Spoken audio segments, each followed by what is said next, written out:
में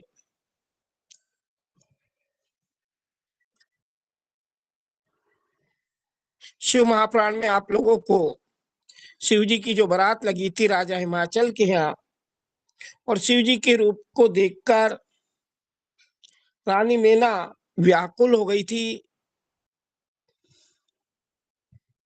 उनकी व्याकुलता को देवताओं ने, स्वयं भगवान विष्णु ने, ब्रह्मा जी ने, सबने दूर करके फिर भोलेनाथ ने अपना सुंदर स्वरूप रानी को दिखाया। तो रानी भी बड़ी प्रसन्न हुई और विवाह का कार्य आगे बढ़ने लगा।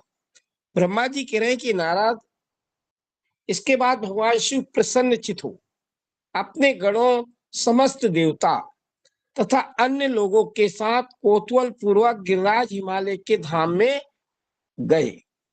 हिमाचल की श्रेष्ठ पत्नी मीना भी उन स्त्रियों के साथ घर के भीतर गई और शंभु की आरती उतारने के लिए हाथ में दीपकों से सजी हुई थाली लेकर सभी ऋषि पत्नी तथा अन्य स्त्रियों के साथ आदर पूर्वक द्वार पर आई। महिलाएं करती है ना दूल्हे की आरती।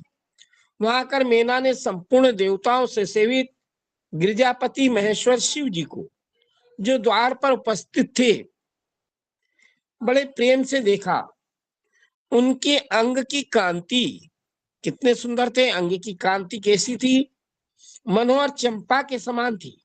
उनके एक मुख और 3 नेत्र थे। 4 मुख छिपा लिए थे भोलेनाथ ने। प्रसन्न मुखारविंद पर मंद मुस्कान की छटा छा रही थी। वे रत्न और स्वर्ण आदि से विभूषित थे। गले में मालती की माला पहने हुए थे। वो जो अस्थियों की माला धारण करते थे वो सब हटा दी। मालती के फूलों की माला पहने थे। सुंदर रत्न में मुकुट धारण करने से उनका मुखमंडल उज्जवल प्रभा से प्रकाशित हो रहा था। कंठ में हार आदि सुंदर आभरण शोभा दे रहे थे। सुंदर कड़े बाजूबंद उनकी भुजाओं को विभूषित कर रहे थे। अग्नि के समान निर्मल, अनुपम, अत्यंत सूक्ष्म, मनोहर, विचित्र, बहुमूल्य युगल वस्त्र से उनकी बड़ी शोभा हो रही थी। सुंदर वस्त्र भी धारण कर लिए। हाथी की छाल वगैरह सब दूर हटा दी। चंदन, अगर, कस्तूरी तथा मनोहर कुमकुम के अंगराग से उनके अंग विभूषित थे। उन्होंने हाथ में रत्न में दर्पण ले रखा था।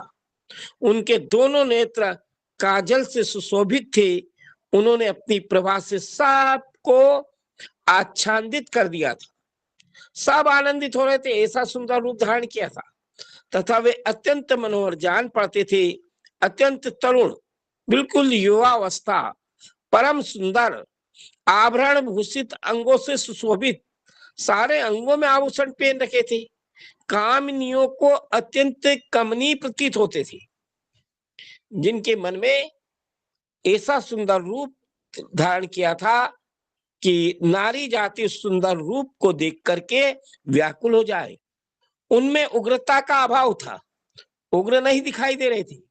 उनका मुखारविंद कोटि चंद्रमाओं से भी अधिक आनंददायक था। उनके अंगों की छवि कोटि कामदेवों से भी अधिक मनोहारिणी थी। इतना सुंदर रूप धारण किया था कि उनके रूप के सामने एक कामदेव नहीं, करोड़ों कामदेव भी नहीं लग सकते थे। ऐसे सुंदर रूप वाले उत्कृष्ट देवता भगवान शिव को जमाई के रूप में अपने सामने खड़ा देख मीना सारी शोक चिंता दूर हो गई। बहुत चिंतित हुई थी, मूर्छित तक हो गई थी, पर ऐसा सुंदर रूप रानी मीना ने देखा तो सारी चिंता दूर हो गई। वे परमानंद सिंधु में निमग्न हो गई। अपने भाग्य की, गिरजा की, गिरिराज हिमवान की, उनके समस्त कुल की भूरी भूरी प्रशंसा करने लगी। अपने स्वयं को के भाग्य को की सराहना कर रही कि मेरे को ऐसा सुंदर दामाद मिला। माता पार्वती के भाग्य की सराहना कर रही कि गिरजा को ऐसे सुंदर पति मिले, और अपने आप को कृतार्थ माना और बारंबार हर्ष का अनुभव करने लगी। सती मीना का मुख प्रसन्नता से खिल उठा था। वे अपने दामाद की शोभा का सानंद अवलोकन करती हुई उनकी आरती उतार रही थी। गिरिजा की कही हुई बात को बारंबार याद करके मीना को बड़ा विस्मय हो रहा था। जो पार्वती जी ने कहा था भगवान भोलेनाथ के रूप के बारे में, वैसा ही सुंदर रूप जब रानी ने देखा तो वो सब बातें याद आ रही थी। लेकिन जितना पार्वती जी ने बताया था उससे भी अधिक सौंदर्य मैं इन परमेश्वर शिव के अंगों में देख रही हूं। महेश्वर का मनोहर इस सुंदर रूप का वर्णन नहीं किया जा सकता। ऐसा सोचकर आश्चर्यचकित हुई रानी मीना अपने घर के भीतर गई। वहां आई हुई युवतियों ने भी, ब्याह शादी में आती है महिलाएं, उन महिलाओं ने, युवतियों ने भी वर के मनोहर रूप की भूरी भूरी प्रशंसा की। वे बोल रही थी, हे गिरिराज नंदी शिवा धन्य धन्य। कुछ कन्याएं कहने लगी कि दुर्गा तो साक्षात भगवती है। कुछ दूसरी कन्याएं महारानी मीना से बोली, हमने तो कभी आज तक ऐसा वर ही नहीं देखा। इतना सुंदर रूप वाला आज तक हमारे जीवन में वर नहीं देखा है और न कभी ध्यान में ऐसे वर का अवलोकन किया है। इन्हें पाकर गिरजा धन्य हो गई। भगवान शंकर का वह सुंदर रूप देखकर समस्त देवता हर्ष से खिल उठे। श्रेष्ठ गंधर्व उनका यश गाने लगे, अप्सराएं नृत्य करने लगी, बाजा बजाने वाले लोग मधुर ध्वनि में अनेक प्रकार की कला दिखाते हुए आदर पूर्वक भांति भांति के बाजे बजा रहे थे। राजा हिमाचल ने भी आनंदित होकर द्वारोचित मंगलाचार किया। द्वाराचार किया जाता है ना, वो द्वाराचार किया। समस्त नारियों के साथ मीना ने भी महान उत्सव मनाते वर का परछन किया। फिर वे प्रसन्नता पूर्वक घर में चली गई। इसके बाद भगवान शिव अपने गणों और देवताओं के साथ अपने को दिए गए स्थान जनवासे में चले गए। इन बारातियों के ठहरने की जहां जगह बनाई थी राजा हिमाचल ने, वहां पहुंच जाती। इसी बीच गिरिराज के अंतापुर की स्त्रियां दुर्गा जी को साथ लेकर कुल देवी की पूजा के लिए बाहर निकली। देखिए, सारी देवियों जब जब भी विवाह हुआ है सबने कुल देवी की पूजा की। हमारे में भी होता है कुल देवी का पूजन। तो माता पार्वती जी नगर की स्त्रियों को साथ लेकर कुल देवी की पूजा करने के लिए जैसे ही नगर से बाहर निकली, वहां देवताओं ने जिनके पलके कभी नहीं गिरती थी, प्रसन्नता पूर्वक पार्वती जी को देखा। उनके अंग की कांति नील अंजन के समान थी। वे अपने मनोहर अंगों से ही विभूषित थी। अंगों पर कोई आभूषण धारण करने की आवश्यकता नहीं थी, अपने आप ही इतनी सुंदर थी। उनका कटाक्ष केवल भगवान त्रिलोचन पर ही आदर पूर्वक पड़ता था। दूसरे किसी पुरुष की ओर उनके नेत्र भी नहीं जाते थे। उनका प्रसन्न मुख मंद मुस्कान से सुशोभित था। वे कटाक्ष पूर्ण दृष्टि से देखती थी और बड़ी मनोहारिणी, मन का हरण करने वाली जान पड़ती थी।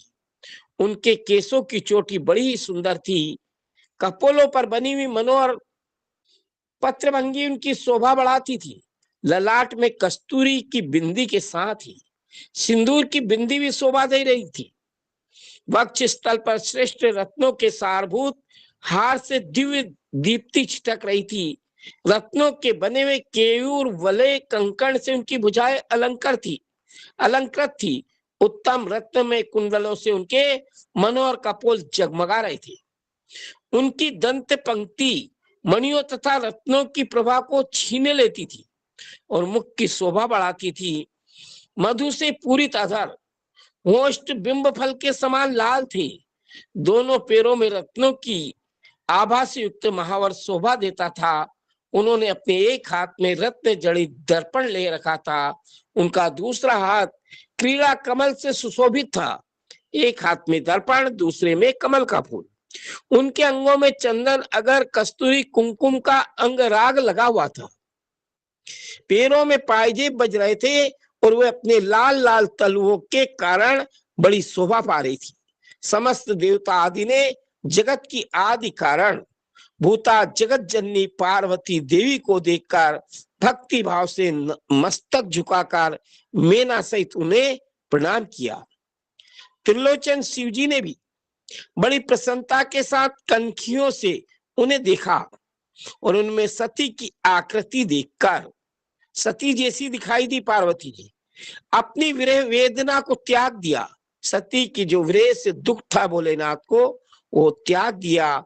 शिवा पर आंखें गड़ाकर भगवान शिव उस समय सब कुछ भूल गए।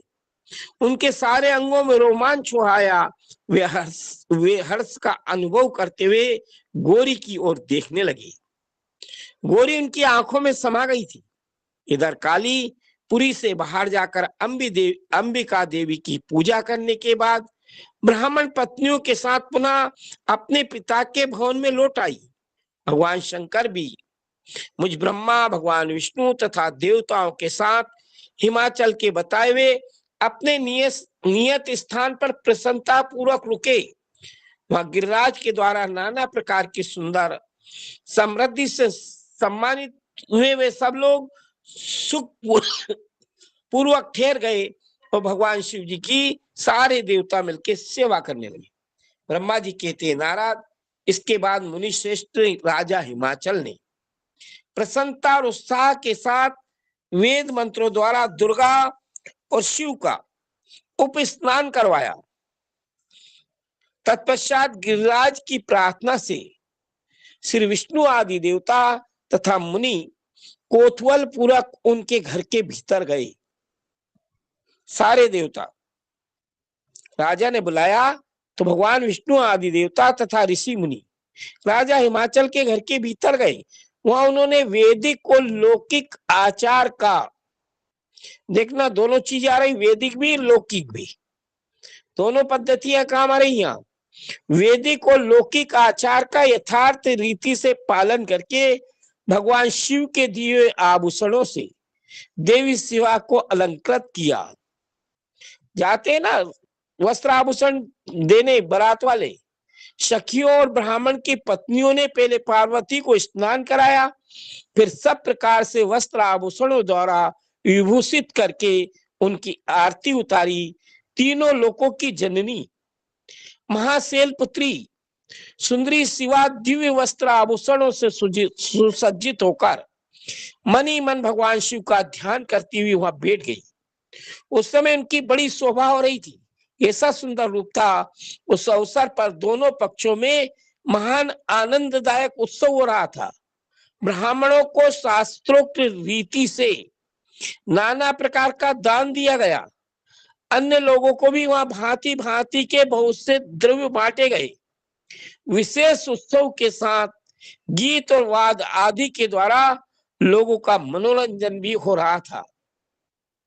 इसके बाद ब्रह्मा, भगवान विष्णु, इंद्र आदि देवता तथा ऋषि मुनि वे सब के सब बड़ी प्रसन्नता के साथ सानंद उत्सव मनाते हुए भक्ति भाव से शिवा को प्रणाम कर शिव के चरणार बिंदु के चिंतन पूर्वक हिमाचल की आज्ञा ले अपने अपने स्थान पर चले गए। सारे देवता मिलकर माता पार्वती जी को वस्त्र आभूषण भेंट करने आए थे। इसके बाद गर्ग ऋषि ने कन्यादान का समय जानकर कि कन्यादान का समय हो गया, राजा हिमाचल से श्री शंकर तथा बारातियों को बुलाने के लिए कहा। राजा से कहा कि भोलेनाथ को, दूल्हे को और बारातियों को बुलाया जाए, कन्यादान का समय हो गया। फिर तो बाजे बजने लगे। हिमाचल के मंत्रियों ने जाकर वर और बारातियों से शीघ्र पधारने के लिए प्रार्थना की। वे बोले कन्यादान के लिए उचित समय आ गया है, अतः आप लोग शीघ्र मंडप में पधारे। इसके बाद भगवान शिव को सुंदर वस्त्राभूषणों से सुसज्जित करके वृषभ की पीठ पर बिठाया गया और जे बोलते हुए सारे देवता चले। भगवान शंकर को आगे करके बाजे बजाते कोतुहल करते हुए सारे बाराती राजा हिमाचल के घर को गए। हिमाचल के भेजे वे ब्राह्मण तथा श्रेष्ठ पर्वत कोतुहल पूर्वक शंभु के आगे आगे चल रहे थे। भगवान के मस्तक पर बहुत बड़ा छत्र तना हुआ था। सब ओर से उन्हें चवर डुलाया जा रहा था तथा वे महेश्वर चंद्रोवे के नीचे होकर चलते थे। स्वयं ब्रह्मा, विष्णु, इंद्र, लोकपाल आगे रहकर उत्तम शोभा से सुशोभित हो रहे थे। उस महान उत्सव के समय शंख, बेहरी, पठे, आनक, गोमुख आदि बाजे बारंबार बज रहे थे। इन सब के साथ जगत के एकमात्र जीवन बंधु भगवान शिव परमेश्वर चित तेज से संपन्न यात्रा कर रहे थे। उस समय समस्त देवेश्वर, सारे देवता उनकी सेवा में उपस्थित हो बड़े हर्ष उल्लास के साथ भोलेनाथ के ऊपर फूलों की वर्षा कर रहे थे। इस प्रकार पूजित होकर बहुत सी विनतियों द्वारा प्रशंसित हो परमेश्वर शिव ने विवाह मंडप में प्रवेश किया। वहां श्रेष्ठ पर्वतों ने शिव को वृषभ से उतारा और महान उत्सव के साथ प्रेम पूर्वक उन्हें घर के भीतर ले गए। राजा हिमालय ने भी घर में आए हुए देवताओं से महेश्वर का विधि पूर्वक भक्ति भाव से प्रणाम करके उनकी आरती उतारी। फिर महान उत्सव पूर्वक अपने भाग्य की सराहना करते हुए उन्होंने समस्त देवता और मुनियों को प्रणाम कर उन सब का आदर किया। विष्णु सहित महेश्वर को तथा मुख्य मुख्य देवताओं को पाद अर्घ देकर राजा हिमाचल ने अपने भवन के भीतर ले गए और आंगन में रत्न में सिंहासन के ऊपर ब्रह्मा जी को, भगवान विष्णु को, शंकर जी को तथा अन्य विशिष्ट व्यक्तियों को बिठाया गया। रत्नों के बने हुए सिंहासन थे राजा हिमाचल किया। उस समय मेना ने अपनी सखियों, ब्राह्मण पत्नी तथा अन्य प्रवासी नारियों के साथ आकर सानंद आरती उतारी। कर्म कांड के ज्ञाता पुरोहित भगवान शंकर के लिए मधुपर्क पूजन आदि जो जो आवश्यक कृत्य थे उन सब को सहर्ष संपन्न किया। फिर ब्रह्मा जी के कहने से पुरोहित जी ने प्रस्ताव के अनुरूप उत्तम मंगल में कार्य विवाह का प्रारंभ किया। इसके बाद राजा हिमाचल ने अंतर्वेदी में जहां समस्त आभूषणों से विभूषित उनकी कृसांगी कन्या वेदी के ऊपर विराजमान थी, वहां ब्रह्मा जी और श्री विष्णु के साथ महादेव जी को ले गए। इसके बाद बृहस्पति, देवगुरु बृहस्पति आदि विद्वान बड़े उत्साह से संपन्न कन्या दानोचित लग्न की प्रतीक्षा करने लगी। कब कन्यादान किस लग्न में किया जाए, बहुत से प्रश्न उठते हैं। हम पंचांग की कक्षा चलाते हैं तो हमारे प्रांजपे जी बहुत बार प्रश्न उठाते हैं।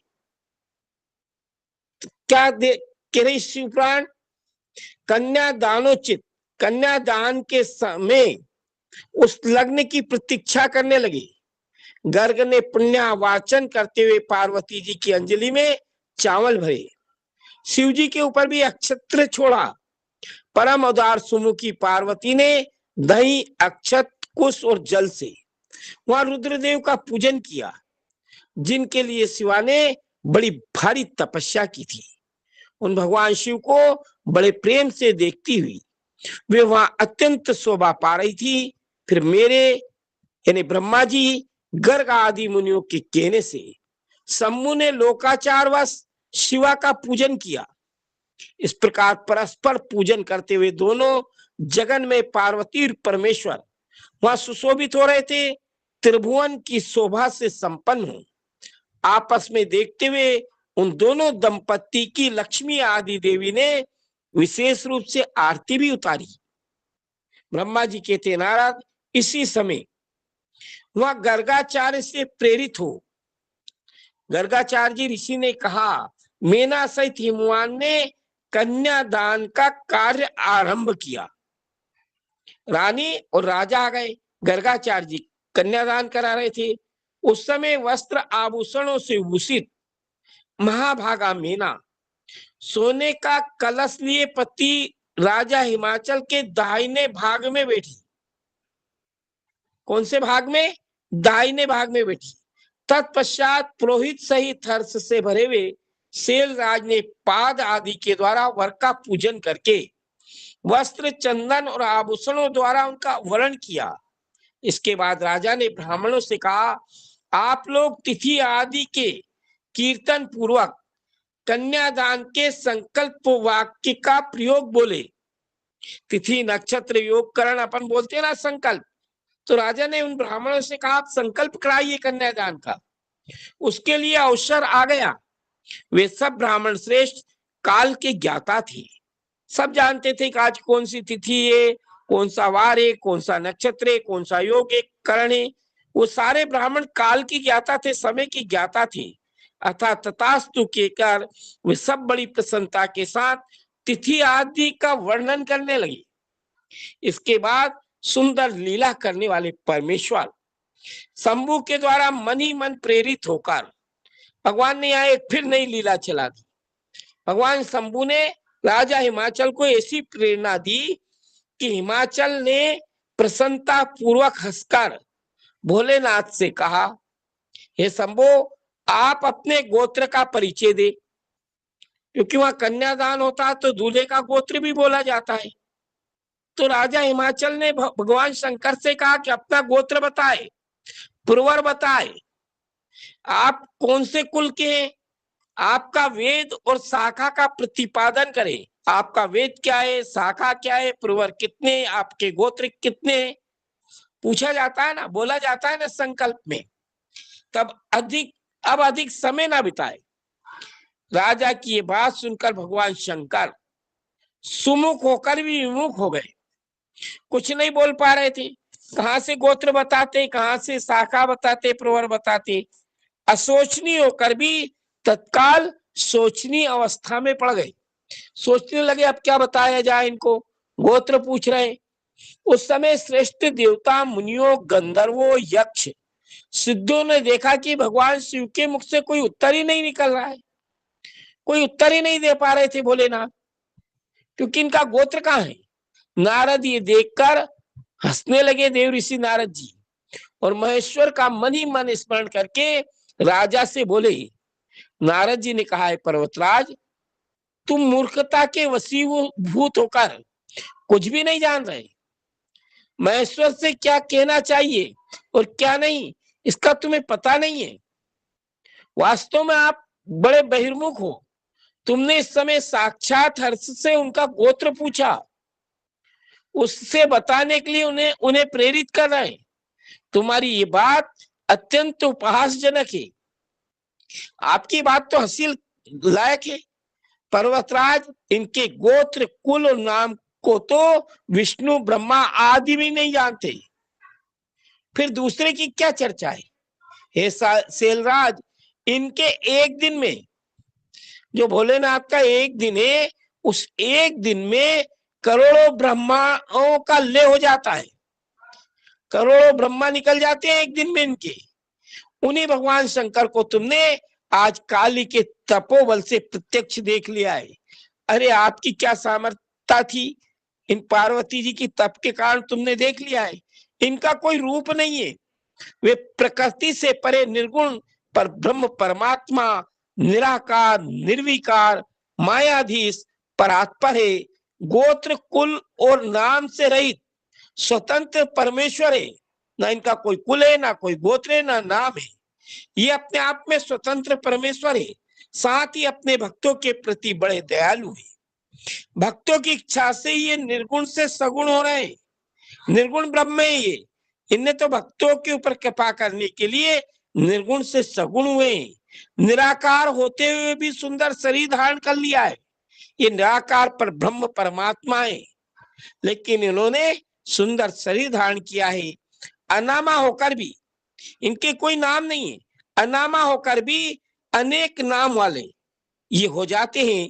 गोत्रहीन होकर भी उत्तम गोत्र वाले हैं। गोत्रहीन है, इनका कोई गोत्र नहीं है, लेकिन फिर भी उत्तम गोत्र वाले हैं। कुलहीन होकर भी कुलीन है। पार्वती की तपस्या से ही ये आज तुम्हारे जमाई बने, इसमें संशय नहीं है। हे गिरिश्रेष्ठ, इन लीला बिहारी परमेश्वर ने चराचर जगत को मुंह में डाल रखा है, अपनी माया से सबको मोहित कर रखा है। कोई कितना ही बुद्धिमान क्यों ना हो, वो भगवान शिव को अच्छे प्रकार से नहीं जान पाता है। ब्रह्मा जी कहते हैं, मुने ऐसा कहकर शिव की इच्छा से कार्य करने वाले तुझ ज्ञानी देव ऋषि ने शैलराज को अपनी वाणी से हर्ष प्रदान करते हुए फिर इस प्रकार से कहने लगे। फिर नारद बोले, शिवा को जन्म देने वाले तात, हे महाशैल, मेरी बात सुनो, उसे सुनकर अपनी पुत्री शंकर जी के हाथ में दे दो। लीला पूर्वक रूप धारण करने वाले शगुन महेश्वर का गोत्र कुल केवल नाद ही है। उनका गोत्र और कुल को क्या है? नाद। नाद किसको कहते हैं? ओम को। पहला शब्द है ये संसार का, ये नाद ही है। इस बात को अच्छी तरह समझ लो, शिव नाद में है और नाद शिव में है। ये सर्वथा सच्ची बात है। नाद और शिव, इन दोनों में कोई अंतर नहीं है। ओम में और भगवान शिव जी में कोई अंतर नहीं है।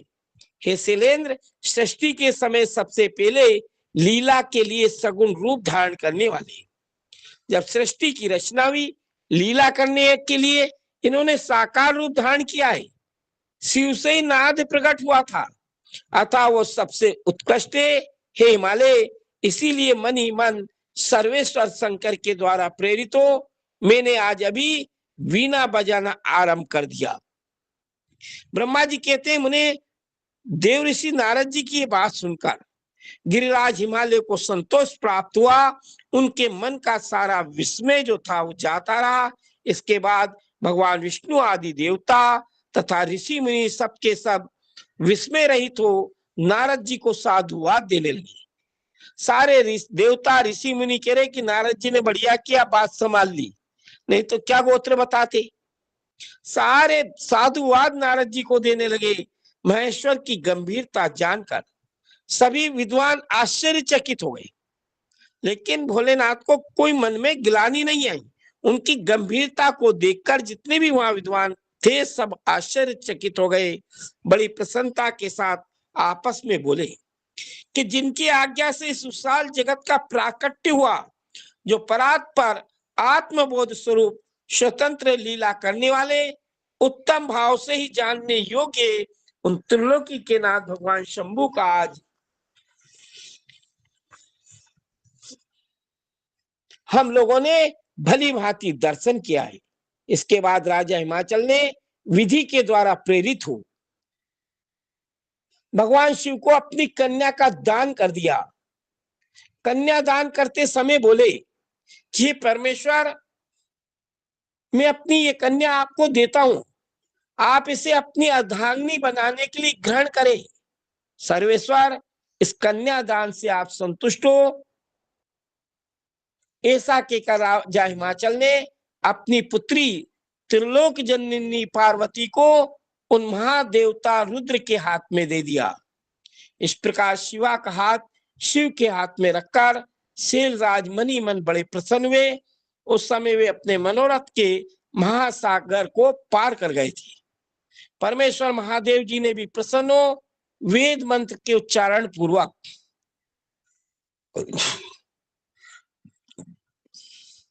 गिरजा के करकमल को शीघ्र अपने हाथ में ग्रहण कर लिया। यमुने लोकाचार के पालन की आवश्यकता को दिखाते हुए उन भगवान शंकर ने पृथ्वी का स्पर्श करके काम संबंधी मंत्र का पाठ किया। उस समय वहां सब और महान आनंददायक महोत्सव होने लगा। पृथ्वी पर, अंतरिक्ष में तथा स्वर्ग में भी जय जयकार होने लगा।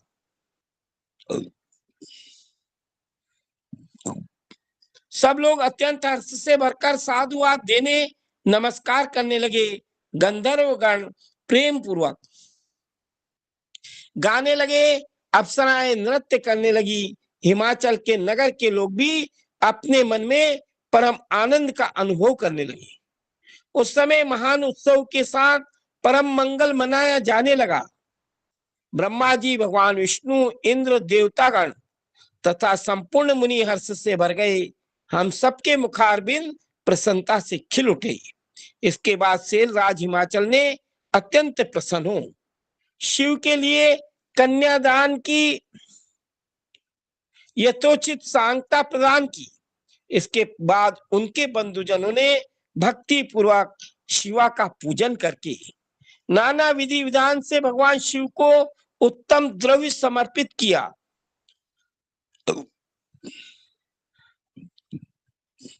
राजा हिमालय ने दहेज में अनेक प्रकार के द्रव्य, रत्न पात्र, 1,00,000 सुसज्जित गोए, 1,00,000 सजे सजाए घोड़े, करोड़ों हाथी, उतने ही स्वर्ण जड़ित रथ आदि वस्तुएं दान में दी।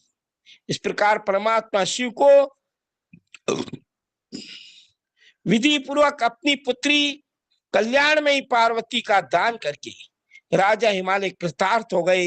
इसके बाद राजा हिमालय ने यजुर्वेद की मध्यान्दिनी शाखा में वर्णित स्तोत्र के द्वारा दोनों हाथ जोड़ प्रसन्नता पूर्वक उत्तम वाणी में परमेश्वर शिव की स्तुति की।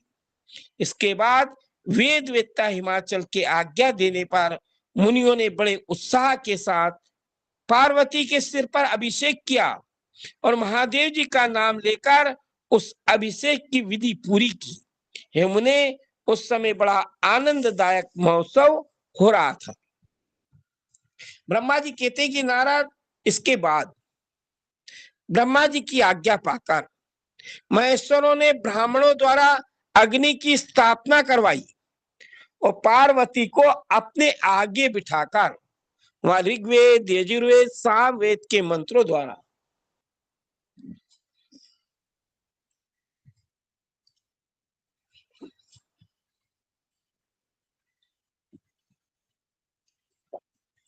अग्नि में आहुतियां दी गई।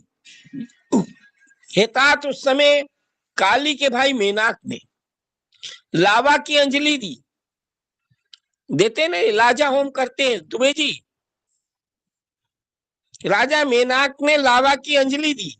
काली तथा शिव दोनों ने आहुति देकर लोकाचार्य का आश्रय ले प्रसन्नता पूर्वक अग्निदेव की परिक्रमा की। हे नारद, इसके बाद शिव की आज्ञा से मुनियों सहित ब्रह्मा जी कह रहे कि मैंने शिवा और शिव विवाह का शेष कार्य प्रसन्नता पूर्वक पूरा किया। बाकी का कार्य किसने पूरा करवाया? ब्रह्मा जी ने। फिर उन दोनों दंपतियों के मस्तक का अभिषेक हुआ। ब्राह्मणों ने उन्हें आदर पूर्वक ध्रुव का दर्शन कराया। इसके बाद हृदयालंबन का कार्य हुआ। हृदय के हाथ लगाते हैं ना, फिर बड़े उत्साह के साथ स्वस्ति वाचन किया गया। इसके बाद ब्राह्मणों की आज्ञा से शिव ने शिवा के सिर में सिंदूर दान किया। उस समय गिरिराज नंदिनी उमा की शोभा अद्भुत अवर्णनीय हो गई। फिर ब्राह्मणों के आदेश से वे शिव दंपत्ति एक आसन पर विराजमान हो भक्तों के चित्त को आनंद देने वाली उत्तम शोभा पाने लगी।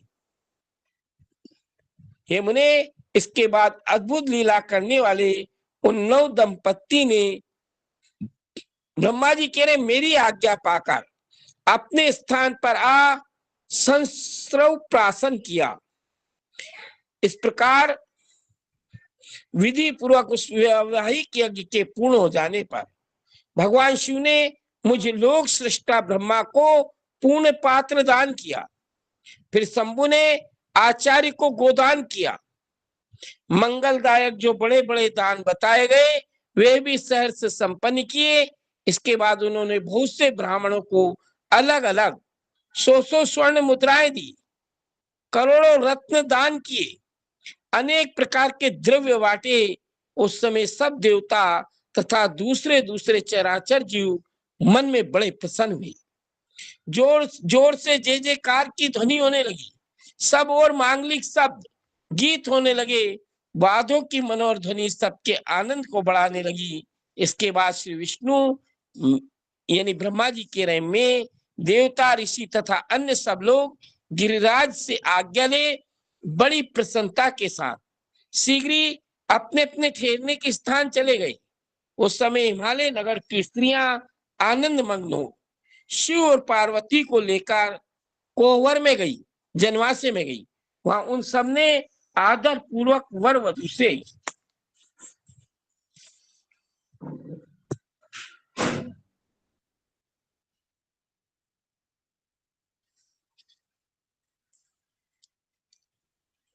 स्थान पहुंचकर शिव ने लोकाचार वश मुनियों को प्रणाम किया।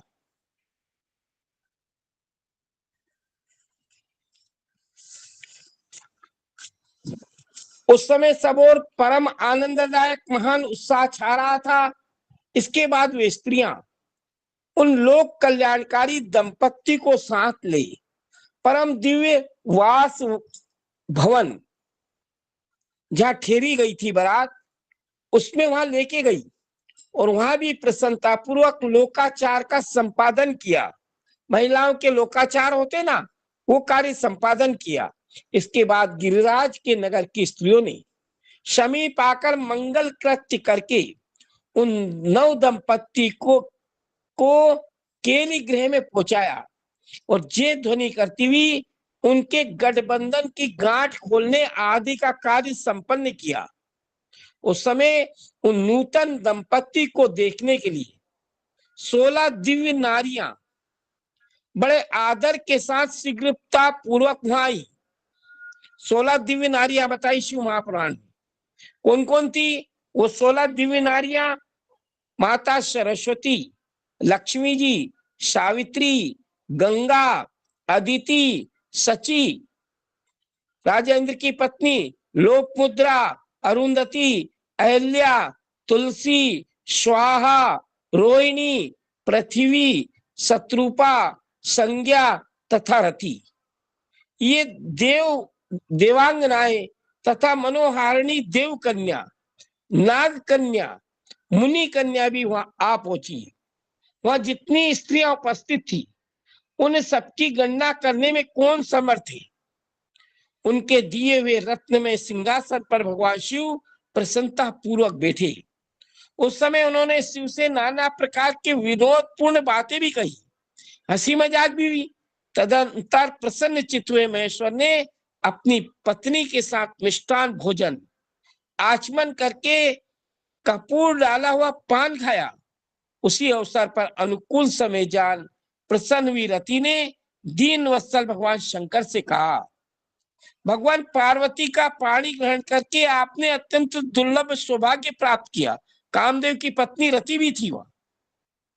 बताइए मेरे प्राणनाथ को जो सर्वथा स्वार्थ रहित थे, आपने क्यों भस्म कर डाला? अब यहाँ मेरे पति को जीवित कीजिए, कामदेव को जिंदा करिए, नहीं तो विवाह करने से मतलब क्या है। और अपने अंतःकरण में काम संबंधी व्यापार को जगाइए। आपको और मुझको जो समान रूप से वियोग जनित संताप प्राप्त हो रहा है उसे दूर करिए। हे महेश्वर, आपके विवाहोत्सव में सब लोग सुखी है, केवल मैं ही अपने पति के बिना दुख में डूबी हुई। रति कह रही कामदेव की पत्नी, सभी को आनंद हो रहा है लेकिन मैं अपने पति के बिना दुख में डूबी हुई। हे देव, हे शंकर, प्रसन्न होइए, मुझे सनाथ कीजिए। हे दीन बंधो, हे परम प्रभु, अपनी कही हुई बात को सत्य करिए। आपने ही कहा था चराचर प्राणियों सहित तीनों लोकों में आपके सिवा दूसरा कौन है जो मेरे दुख को दूर करने में समर्थ होगा। ऐसा जानकर आप मुझ पर दया कीजिए। दीनों पर दया करने वाले ही नाथ, सबको आनंद प्रदान करने वाले, अपने सुहावोत्सव में मुझे भी उत्सव संपन्न बनाइए। मेरे प्राणनाथ के जीवित होने पर ही अपनी प्रिया पार्वती के साथ आपका सुंदर विवाह परिपूर्ण होगा। अगर मेरा पति जिंदा नहीं हुआ तो विवाह करने से कोई मतलब नहीं होगा, इसमें संशय नहीं है। हे सर्वेश्वर, आप सब कुछ करने में समर्थ हैं, क्योंकि आप ही परमेश्वर हैं। यह अधिक कहने से क्या लाभ। हे सर्वेश्वर, आप शीघ्र मेरे पति को जीवित करिए। ऐसा कहकर रति ने गांठ में बंधा हुआ कामदेव के शरीर का भस्म शंभू जी को दिया। जहां कामदेव को जलाया था वहां का भस्म रखा था रति ने, वो भगवान भोलेनाथ को दिया। उनके सामने हानाथ हानाथ कहकर रोने लगी। रति का रोदन सुनकर सरस्वती आदि सभी देवियां भी रोने लगी। अत्यंत दीन वाणी में बोली, सारी देवियां भी रोने लगी। दुखी भरी हुई वाणी में बोली, है प्रभु, आपका नाम भक्तवत्सल है, आप दीन बंधु दया के सागर है। अतः काम को जीवन दान दीजिए और रति को उत्साहित कीजिए। आपको हमारा बारंबार प्रणाम है। ब्रह्मा जी कहते कि नारद, उन सब की बात सुनकर भोलेनाथ प्रसन्न हो गए। उन करुणा सागर प्रभु ने तत्काल ही रति पर कृपा की। भगवान शूल पाणी की अमृतमयी दृष्टि पड़ते ही पहले जैसा रूप, वेश, चिन्ह से युक्त अद्भुत मूर्तिधारी सुंदर कामदेव उस भस्म से प्रकट हुए। अपने पति को वैसे ही रूप, आकृति, मंद मुस्कान, धनुष बाण से युक्त देख रति ने भोलेनाथ को प्रणाम किया। वो कृतार्थ हो गई। उसने प्राणनाथ की प्राप्ति कराने वाले भगवान शिव को अपने जीवित पति के साथ हाथ जोड़कर बारंबार प्रणाम किया। पत्नी सहित काम की हुई स्तुति को सुनकर दयार्द हृदय भगवान शंकर अत्यंत प्रसन्न हुए और कहने लगे,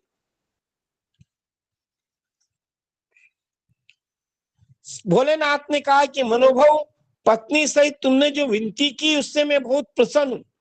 स्वयं प्रकट होने वाले काम, तुम वर मांगो, मैं तुम्हें मनोवांछित वस्तु दूंगा। भोलेनाथ का वचन सुनकर कामदेव महान आनंद में निमग्न हो गया और हाथ जोड़कर मस्तक झुकाकर गदगद वाणी से बोला। कामदेव ने कहा, है देवदेव, है महादेव, है करुणा के सागर, है प्रभु, यदि आप मुझ पर प्रसन्न हैं तो मेरे लिए आनंददायक होइए। हे प्रभु, पूर्व काल में मैंने जो अपराध किया था उसे क्षमा कर दीजिए। स्वजनों के प्रति परम प्रेम, अपने चरणों की मुझे भक्ति दे दीजिए। कामदेव का कथन सुनकर परमेश्वर शिव जी प्रसन्न हो गए। बहुत अच्छा। इसके बाद उन करुणा निधि ने हंसकर कहा, हे महामते कामदेव, मैं तुम पर प्रसन्न हूं। तुम अपने मन से भय को निकाल दो। भगवान विष्णु के पास जाओ और इस घर से बाहर ही रहो। इसके बाद कामदेव शिव जी को प्रणाम करके बाहर आ गया। विष्णु आदि देवताओं ने उसे आशीर्वाद दिया। इसके बाद भगवान शंकर ने उस वास भवन में पार्वती को बाएं बिठाकर मिष्ठान भोजन कराया और पार्वती ने भी प्रसन्नता पूर्वक उनका मुंह मीठा किया। इसके बाद वहां लोकाचार का पालन करते हुए आवश्यक कृत्य करके रानी मेना हिमवान की आज्ञा ले भगवान शिव जनवासे में चले गए। हिमने उस समय महान उत्सव हुआ। वेद मंत्रों की ध्वनि होने लगी। लोग चारों प्रकार के बाजे बजाने लगे। जनवासे में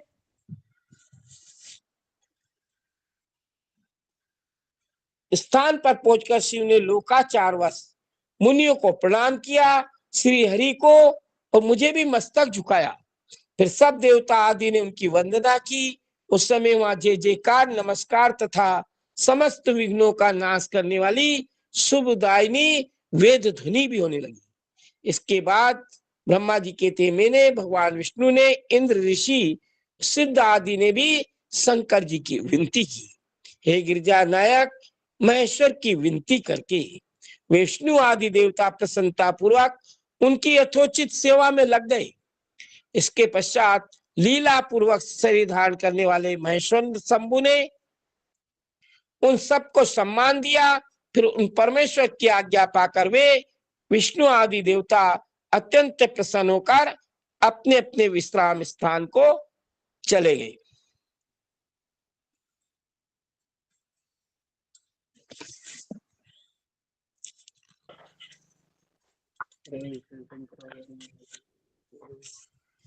बोले श्री शंकर भगवान की जय। वी माता की पार्वती की जय। अरे बहुत अच्छा प्रसंग आ रहा है। अगला प्रसंग बहुत अच्छा आ रहा है, पर वो प्रसंग कैसा है कि माता पार्वती जी को पतिव्रत धर्म की शिक्षा देंगी। राजा हिमाचल के नगर के ब्राह्मणों की पत्नियां पार्वती जी को पतिव्रत धर्म की शिक्षा देगी। तो अब पुरुषों के तो सुनने के काम की है नहीं, पुरुषों के तो कोई ज्यादा काम आती नहीं है। तो मैं आग्रह करूंगा कि कल आप जब भी शिव महापुराण की कथा सुनने आए तो साथ में अपनी पत्नी को भी बिठाए। क्योंकि उनके लिए विशेष चीज है ये। पुरुषों के लिए किस काम की पतिव्रत धर्म की शिक्षा? तो साथ में अपनी अपनी धर्म पत्नी को भी बिठा लें। जी दुबे जी। गुरुदेव सादर नमन। जी। अगर पुरुष वर्ग भी सुन लेंगे तो सभी पांडित्य कर्म करने वाले हैं। जी जी जी। यह अगर सुने रहेंगे तो कम से कम मंडप में तो कन्याओं को सुना सकते हैं। जी जी जी। कि ऐसा कि ब्राह्मण पत्नियों ने माता पार्वती को बताया था। जी जी जी और बिल्कुल। गुरुदेव एक प्रश्न एकाएक दिमाग में आ गया।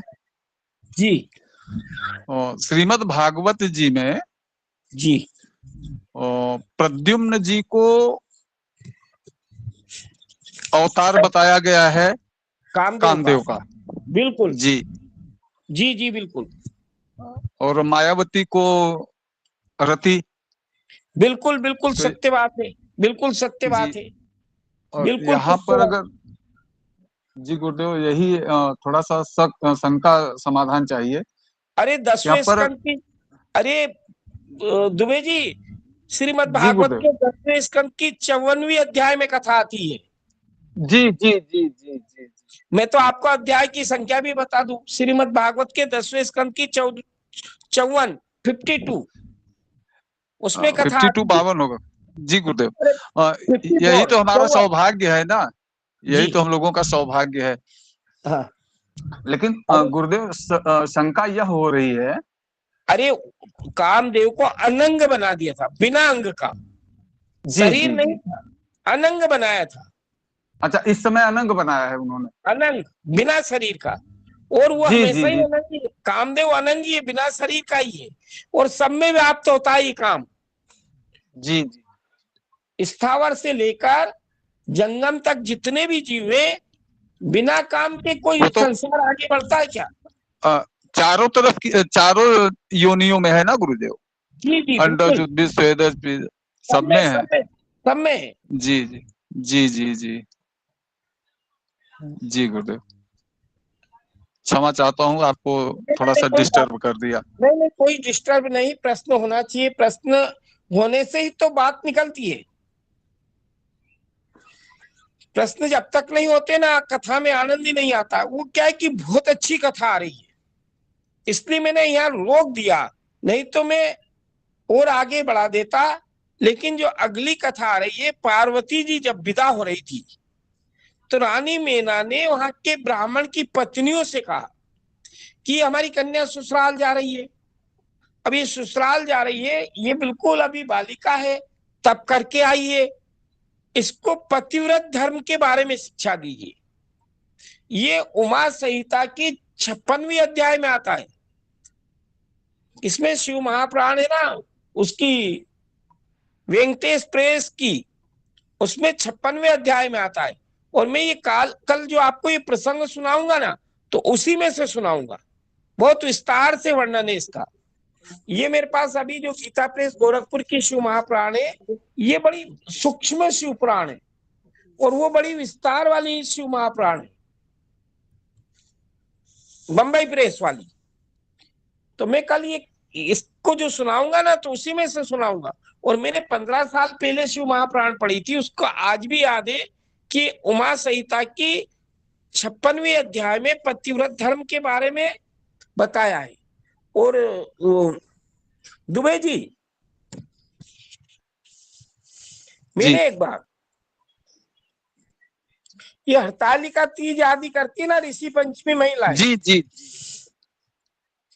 तो मैंने क्या किया कि हरताल तीज की कथा तो सुनाई सही, जी फिर बाद में मैंने ये जो पार्वती जी को ब्राह्मण की पत्नियों ने पतिव्रत धर्म की शिक्षा दी, ये भी सुनाई उनको।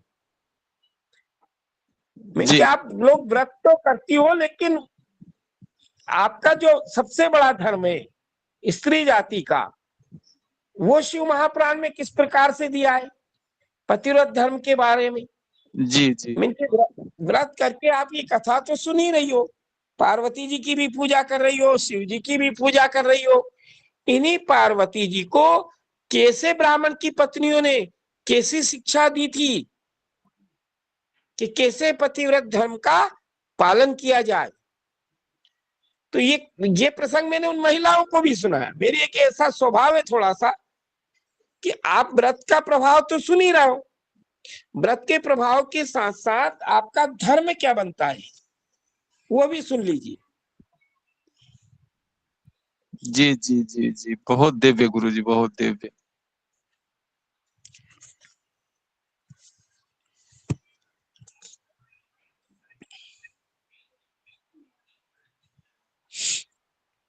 अब इसमें क्या है, बहुत सूक्ष्म में दिया है ये गीता प्रेस की। अब वो जो शिव महापुराण है ना बंबई प्रेस की, उसमें ब्रह्मा जी के 5 मुख थे दुबे जी। जी जब गुरुदेव। विवाह जब विवाह हो रहा था ना भोलेनाथ का, जी एक मुख से इन्होंने ब्रह्मा जी ने पार्वती जी का नख देख लिया था, नख, पैरों के जी नख ही देखते थे, बस पैरों के नख। और पैरों के नखों में इतनी कांति थी, इतना तेज था, इतना सुंदर रूप था कि जी। ब्रह्मा जी का तेज नीचे गिर गया, ओ। तेज नीचे गिर गया। मैं कल सुनाऊंगा ये कथा आपको, उसमें दूसरी जी जी महापुराण निकालना पड़ेगी मेरे को। जी गुरुदेव। इनका ब्रह्मा जी का तेज नीचे गिर गया तो जी भगवान भोलेनाथ ने इनका एक सिर काट दिया। जी जी, उसी में ब्रह्मदोष भी लगा था शायद। जी जी, ये 4 सिर के रह गए, नहीं तो 5 सिर वाले थे ये भी। जी जी जी जी। और उसी तेज से ब्रह्मा जी का जो तेज गिरा था, उसी तेज से महाप्रलय के संघर्षण आदि 4 बादल बने जो सिर्फ जी महाप्रलय में ही बरसते। पर ये क्या है, सूक्ष्म शिव महापुराण है ये गीता प्रेस वाली, उस बड़ी महापुराण में सब प्रसंग मिलते हैं आपको सुनने को। जी जी जी। अब कल मैं वही निकालूंगा। मेरे को ही आनंद नहीं आता इस शिव महापुराण को पढ़ने में, पर हाँ, समय पास कर रहा था, अब आ गई मेरे पास, तो कल वही आपके पास तो निकालूंगा। आ गई ना गुरुदेव। आ गई कल आ गई। तो मैं कल जी से, जी अरे आज चतुर्थी तिथि थी तो मैंने सोचा पहली बार इसको प्रारंभ ना करूं, जी जी जी जी जी तो मिलके अब कल से कर लेंगे। जी गुरुदेव।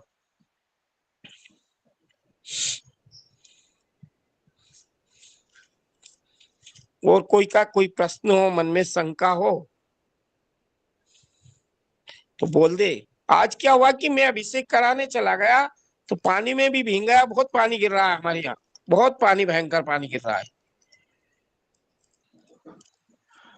गुरुदेव जी, भगवान शिव के अभिषेक में और जल न गिरे, ये कैसा संभव है?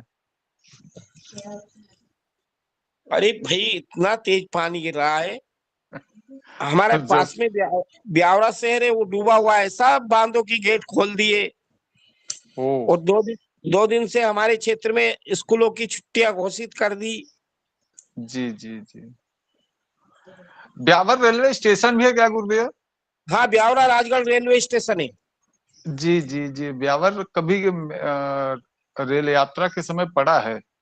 अरे आप कहाँ गए थे? उज्जैन जाती है, इंदौर उज्जैन, वहीं से निकल के जाती है ट्रेन हमारे पास से। जी जी जी जी जी जी, इंदौर उज्जैन वाले। हाँ, जी गुरुदेव, एकाएक मुझे याद आ गया ब्यावर।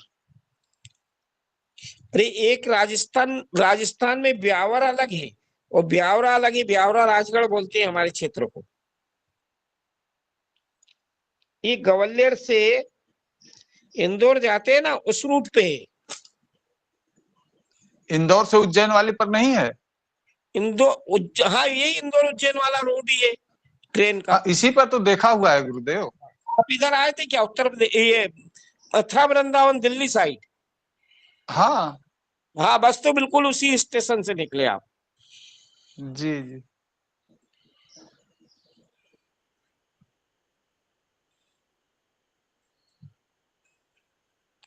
उसी स्टेशन से निकले आप। जी। और झांसी होके जो रूट जाता है। बस बस बस वही। इंदौर से जो ट्रेन हमारे यहाँ आती है उसी रूट से आती है ना गुरुदेव? हाँ बिल्कुल आती होगी, नहीं झांसी हो क्या आती होगी। जी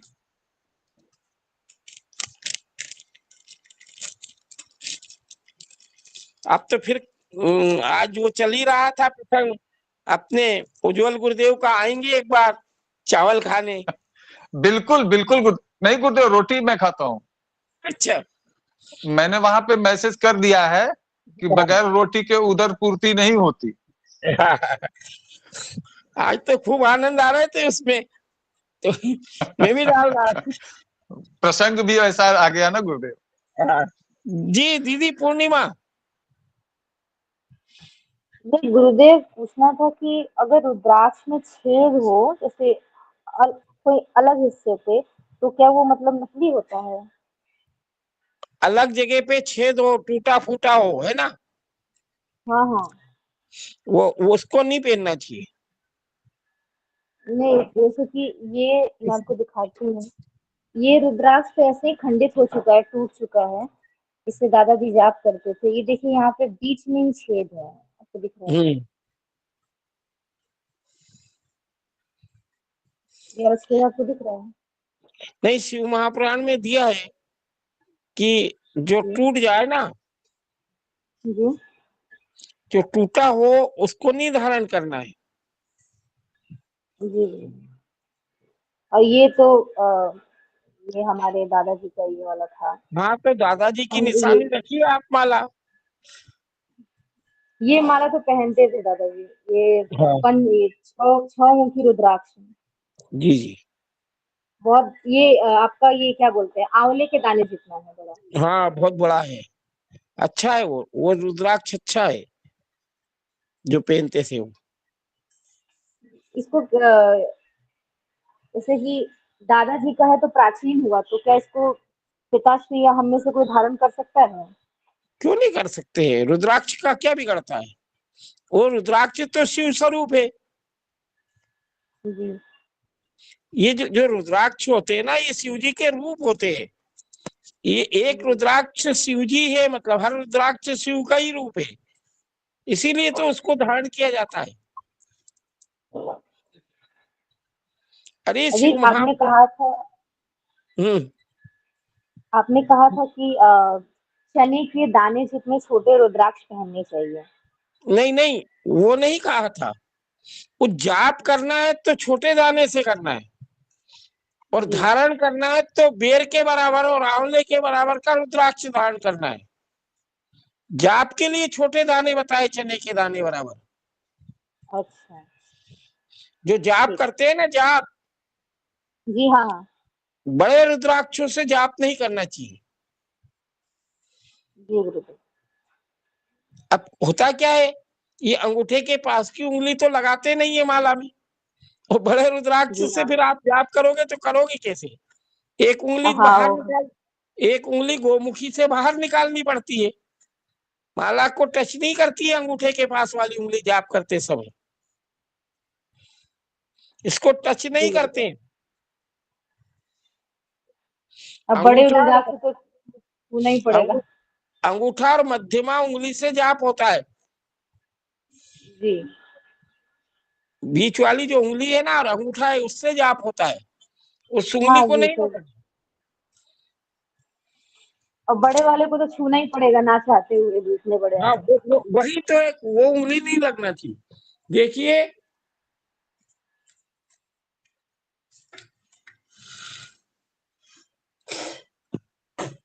पूजा के भी अलग अलग विधान है। जब अपन भगवान के तिलक लगाए, भगवान को तिलक लगाए, तो ये अपनी छोटी उंगली है, उसके साइड वाली जो उंगली है हम्म। तर्जनी से लगा, और मध्यमा हाँ उंगली से स्वयं को लगा, बीच वाली उंगली से। और ये जी अंगूठे के पास की उंगली जो है, ये पितरों के पूजन के काम आती है। ये है जी। ना, जो चले गए ना यहाँ से, उनके काम की जी हाँ उंगली यही, अंगूठे के पास वाली। मैं नाम बता के नहीं बोल रहा हूँ, आपको ऐसे समझा रहा हूँ, कनिष्ठा हाँ हाँ। तर्जनी ऐसे नहीं समझ पाओगी आप। तो अंगूठे के पास की उंगली जो होती है, पितरों की पूजन में काम आती है, और जो अंगूठा होता है वो यजमान की तिलक लगाने के काम आता है। और जो सबसे छोटी उंगली होती है, हम्म।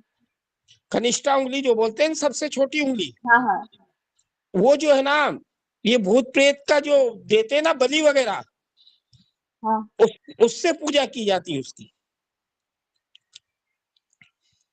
भूत प्रेतों को बलि आदि दी जाती है ना, तो सबसे छोटी उंगली से पूजा की जाती है, उसके बाद वाली से देवताओं की, मध्यमा बीच की उंगली से स्वयं के तिलक लगाया जाता है। और ये जो अंगूठे के पास की उंगली है, ये पितरों के काम आती है, सिर्फ पितरों की पूजा करने में इसी उंगली का उपयोग करना चाहिए। और जी गुरुदेव। अंगूठा यजमान के तिलक लगाने के, यानी दूसरे के तिलक लगाने के काम आता है। ये सब उंगलियों का विधान है। इसीलिए अब ये उंगली है पितरों की, तो इसको माला को नहीं छुआते इस उंगली से। जी गुरुदेव।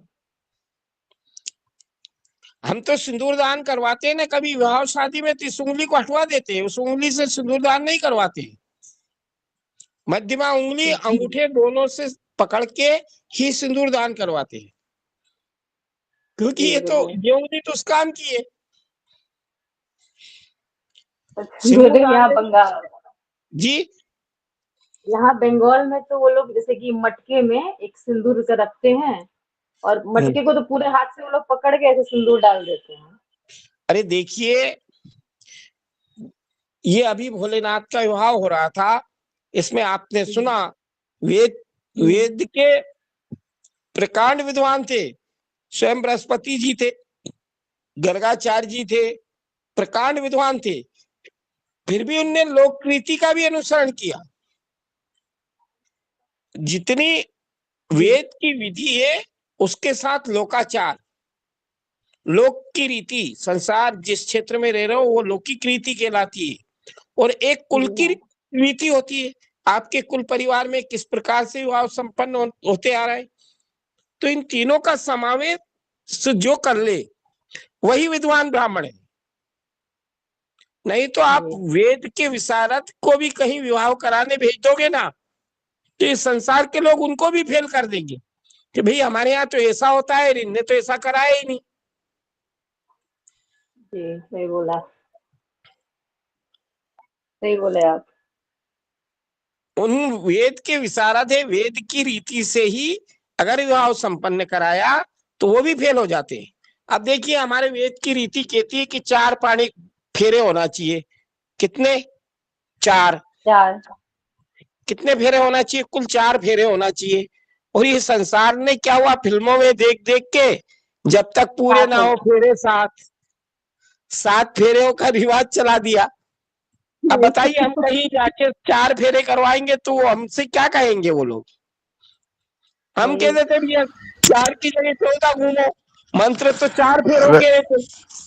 क्यों दुबे जी? जी दुबे जी।